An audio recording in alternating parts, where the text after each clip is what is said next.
Bonjour à tous et bienvenue sur notre deuxième vidéo de formation proposée par support et résistance.com, vidéo consacrée à l'établissement d'un money management. Tout d'abord, on va définir ce qu'est un money management. Ensuite, on va parler de deux paramètres très importants qui font partie intégrante du money management, c'est le ratio gain-perte et le ratio gagnant-perdant. On définira par la suite ce que c'est. On va parler également du drawdown. Alors, s'il y a des mots que vous ne connaissez pas, vous pouvez consulter le lexique où la plupart des mots ou tous les mots que j'emploierai seront expliqués dedans. Troisième chose, on va donc définir un modèle de money management suivant sa préférence. Et on va voir comment adapter la chose pour que mathématiquement on génère constamment, en tout cas sur le long terme, un profit régulier. Alors tout d'abord, un money management, qu'est-ce que c'est? Alors c'est tout simplement un système mathématique que vous allez mettre en place et appliquer à votre trading, donc afin de générer mathématiquement des gains sur le long terme. Avec un bon money management, même un trader pas très fort techniquement, pas vraiment performant, peut arriver à sortir de bons résultats. Et ce, grâce au ratio gain-perte qu'on va étudier tout de suite.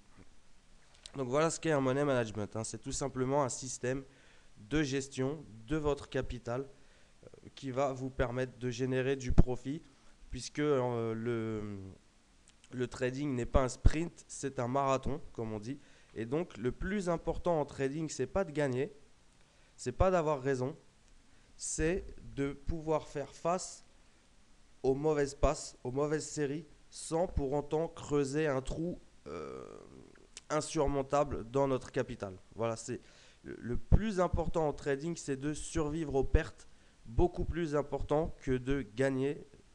Si vous survivez aux pertes, vous gagnerez de l'argent sur le long terme, puisque vous ne pouvez pas faire 100% de trades perdants, même avec aucune notion de technique, en lançant une pièce et en faisant pile ou face. Un jour ou l'autre, vous allez sortir un trade gagnant. Donc voilà, le principe du money management, c'est de pouvoir générer du profit à long terme, même si on n'a pas toujours raison, parce qu'on n'a pas toujours raison, et c'est pour ça donc qu'il existe ce système de gestion de capital. Donc voilà pour ce qui est de la définition du money management. On va donc s'occuper du ratio gain-perte et du ratio gagnant-perdant. C'est une notion très importante dans votre système, dans le système que vous allez mettre en place. Le ratio gain-perte, qu'est-ce que c'est? C'est, pour faire simple, ce que vous allez perdre sur une opération, c'est la relation entre ce que vous pouvez perdre sur une opération et ce que vous pourrez gagner. Voilà, c'est la relation entre le gain et la perte sur une opération. Et le ratio gagnant-perdant, c'est le pourcentage de trades gagnants face au pourcentage de trades perdants sur une période donnée. Donc, le ratio gain-perte, la relation entre le gain potentiel sur une opération et la perte potentielle sur une opération, plus il est faible, donc c'est-à-dire de l'ordre de 1 pour 1, voire en dessous,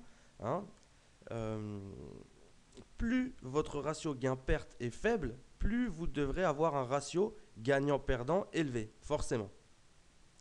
Puisque s'il vous faut un gain pour rembourser une perte, il vous faudra forcément gagner 6 fois sur 10 pour être profitable.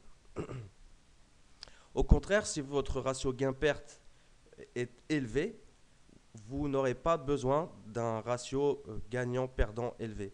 Un trader qui pratique un ratio de 3 pour 1, par exemple, s'il ne gagne que 3 fois sur 10, il sera profitable. Donc c'est sur ce point que c'est important de travailler pour voir un petit peu la force du ratio. La force de cette notion, on va prendre 3 exemples. On va prendre le trader numéro 1 qui trade avec un ratio 1 pour 1. ratio gain-perte de 1 pour 1. S'il gagne 7 trades sur 10,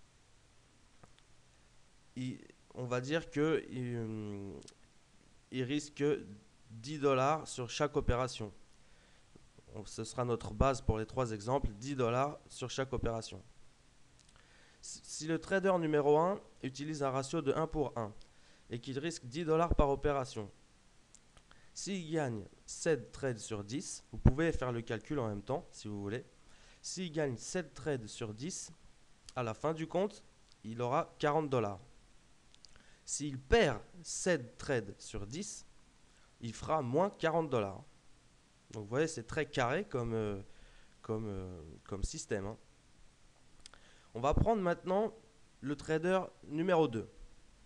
Le trader numéro 2, lui, il utilise un ratio de 3 pour 1. Le trader numéro 2, s'il gagne 7 trades sur 10, donc comme le premier, hein, s'il gagne 7 trades sur 10, lui, il gagne 180 dollars. Alors que le premier n'en gagnait que 40. Et s'il perd 7 trades sur 10, il gagne 20 dollars. Il gagne quand même 20 dollars en perdant 7 opérations sur 10. Il gagne 20 dollars alors que le trader numéro 1 en perdait 40. Donc, voilà l'importance du ratio, hein. Donc, vous pouvez imaginer l'effet désastreux d'un trader qui utilise un ratio inférieur à 1. Hein, si par exemple il risque 20 dollars pour en gagner 10, imaginez bien que s'il perd 7 fois d'affilée, il va se retrouver dans un sacré embarras. Et le temps et mathématiquement, il va finir dans les choux, tout simplement. Donc on a un exemple intermédiaire, c'est le trader numéro 3 qui lui utilise ce que je vous conseille moi au départ, puisque chercher un ratio de 3 pour 1, c'est pas évident au début. C'est le ratio de 2 pour 1. Donc risquer 10 dollars ou 10 euros pour en gagner 20. C'est quelque chose de très réalisable. Et donc ce trader, s'il gagne 7 fois sur 10, il gagne déjà 110 dollars. Hein. Comparé aux premiers qui ont gagné 40, c'est déjà une grosse avancée. Et s'il perd 7 opérations sur 10, il ne perd que 10 dollars, ce trader. Donc vous voyez la notion du ratio gain-perte et du ratio gagnant-perdant, c'est extrêmement important puisque c'est ce qui va déterminer votre profitabilité à long terme. Utiliser un ratio supérieur à 1 ou supérieur à 2, même c'est vraiment le top, c'est ce qui vous sauvera la vie si vous avez une mauvaise série de trades. Puisque vous voyez que si vous utilisez un ratio de 3 pour 1 par exemple, avec une très mauvaise série d'opérations, où vous perdez 7 opérations sur 10, vous gagnez quand même 20 dollars. Vous êtes positif à la fin de cette série d'opérations. Donc c'est très important. Très très important, et d'ailleurs on va le voir pourquoi en regardant le petit tableau en bas à droite, le tableau de drawdown. Donc le drawdown c'est traduit par enfoncement relatif en français je crois, et donc vous voyez il y a une case perte et une case reconversion. C'est tout simplement en appliquant un money management strict le pourcentage que vous allez devoir réaliser pour rattraper un pourcentage de perte. Donc le pourcentage de gain que vous allez devoir réaliser après un enfoncement, après un drawdown. Et vous voyez que tant que vous êtes dans la limite de 10% de perte de votre capital, vous pouvez aisément remonter. Puisque pour reconvertir cette perte, pour revenir à votre break-even, il vous faudra faire 11%. Donc c'est vraiment c'est très équilibré. Si vous passez par contre la barre des 20%, il vous faudra faire 25%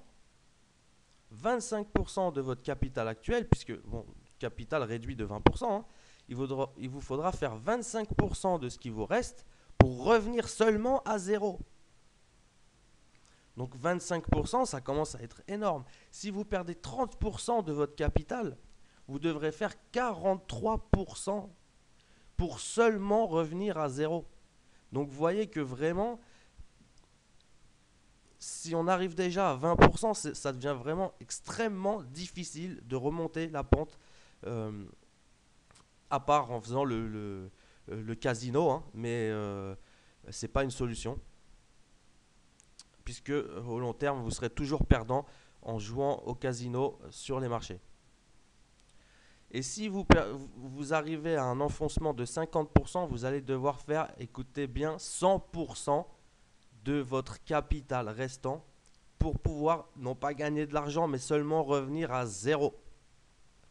Et si vous tombez à moins 75%, alors là, c'est carrément 300% qu'il vous faudra générer pour seulement revenir à zéro.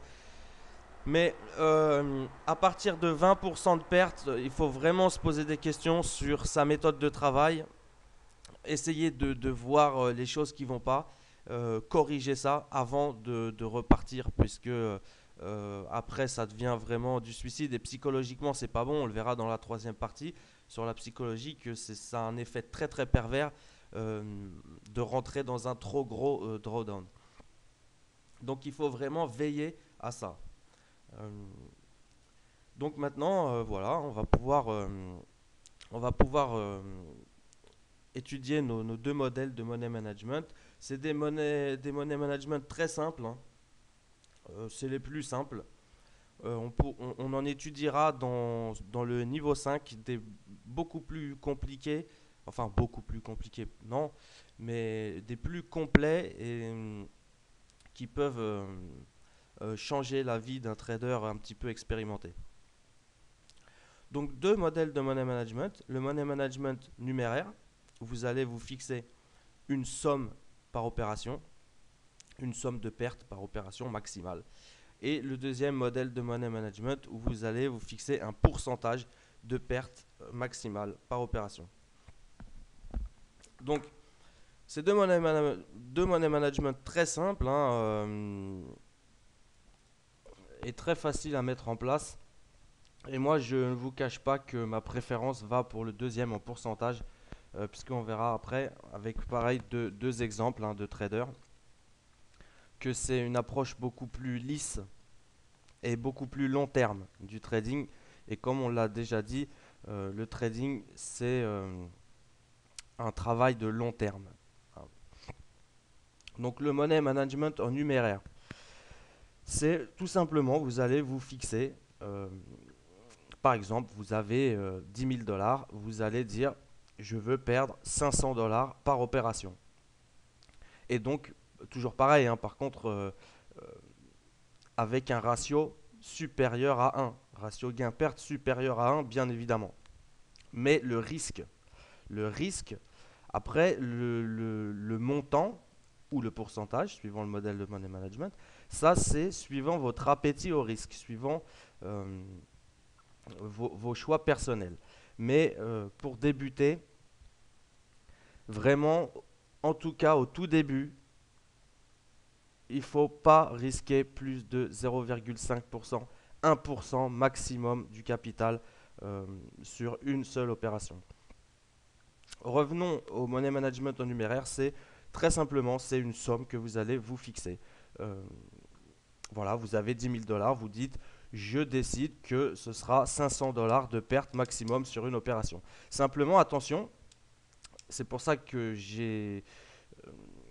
j'insiste sur le côté systématique d'un money management, c'est que si vous décidez 500 par opération, c'est 500. C'est pas aujourd'hui 500, l'opération d'après 200, l'opération d'après 1500, parce que imaginons que vous risquez 500 sur le premier, vous gagnez. Vous risquez 500 sur le deuxième, vous gagnez. Donc on va dire que vous avez un ratio de 2 pour 1, vous gagnez 1000 à chaque fois, vous allez gagner 2000 en risquant 1000. Très bien. Et puis la troisième opération, ah, vous êtes sûr, là, le marché va baisser ou alors il va monter. Vous dites, bon, je vais risquer gros là. Et puis le marché, il va pas dans votre sens. Au final, vous allez perdre tous les gains que vous avez générés, et même peut-être un peu plus si vraiment vous avez pris une position un petit peu folichonne. Donc, si c'est 500, c'est 500. Si c'est 250, c'est 250. Si c'est 100, c'est 100. Hein, et ce sera systématique. Il faut vraiment voir ça comme quelque chose de systématique. Hein, voilà, je le répète. Puisque le money management fait totalement partie de votre plan de trading. Et comme on l'a déjà dit dans le premier épisode, le plan de trading, c'est votre base pour travailler, et donc vous devez respecter chaque règle que vous y avez inclus. Le money management, bien sûr, en priorité. Et la méthode de travail. Hein. Mais ça, c'est vraiment l'aspect technique. Vous aurez tout un tas de webinaires sur le price action, les supports résistance, plusieurs stratégies de trading. Vous pourrez à votre aise tester un petit peu tout et choisir ce qui vous va le mieux. Donc voilà pour le money management en numéraire. Hein. Donc vous fixez une somme simplement que vous risquez sur le marché en essayant de gagner bien sûr plus que ce que vous risquez. L'approche que moi j'aime bien et que j'utilise, c'est le money management en pourcentage. C'est très intéressant puisque étant donné qu'on travaille en pourcentage, si vous faites une série de pertes, votre perte s'amortit puisque vu que vous avez moins d'argent sur votre compte, si vous risquez toujours 1%, forcément, au bout de 3 opérations perdantes, 2 opérations perdantes, 5 opérations perdantes, votre capital sera réduit. Donc, le pourcentage 1% sera toujours le même, mais la somme en elle-même diminuera avec le temps. Et également, si vous faites des gains consécutifs, vous risquerez toujours 1%, mais la somme sera de plus en plus grosse. Hein, et donc, après, sur une série de gains, vous allez avoir une courbe exponentielle. Et sur une série de pertes, vous allez avoir une perte qui s'amortit avec le temps.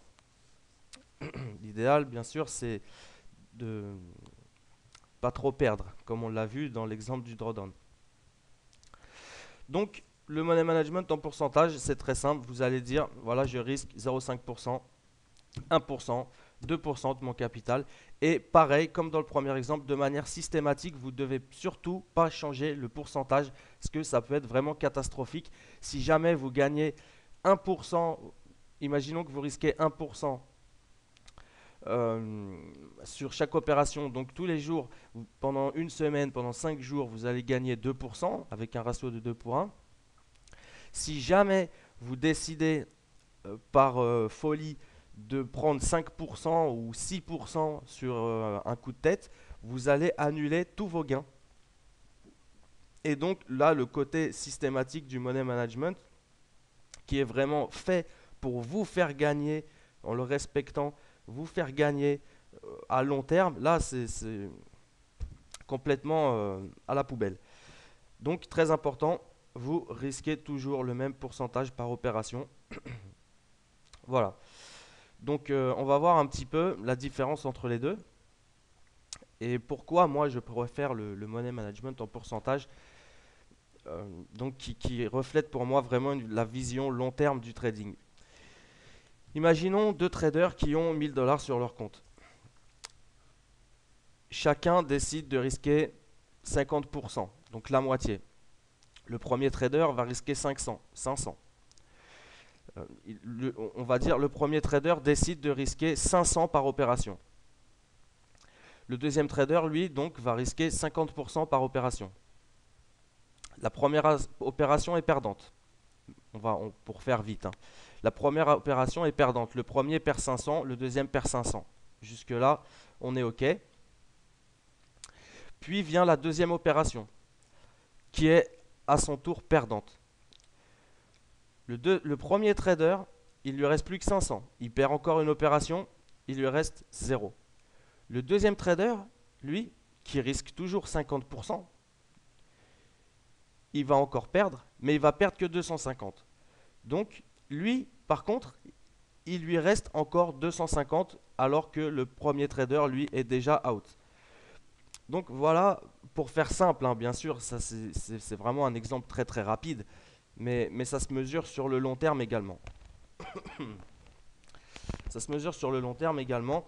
Et le money management en pourcentage apporte vraiment un lissage à vos performances et à votre courbe de progression. Donc voilà ce qu'on peut dire sur le money management. Je pense qu'on a fait un petit peu le tour. Donc bien sûr, comme je vous l'ai dit, le money management fait partie de votre plan de trading. Vous devez le respecter et vous devez respecter les pourcentages ou les sommes que vous avez décidé d'investir par opération. Euh, voilà ce qu'on peut dire, puisque le non-respect d'un money management entraîne des effets extrêmement pervers et c'est vraiment très très mauvais pour la tête, très très mauvais pour le capital. On va le voir ensuite dans la partie psychologie du trading. Et donc je vous dis à très bientôt sur support et résistance.com.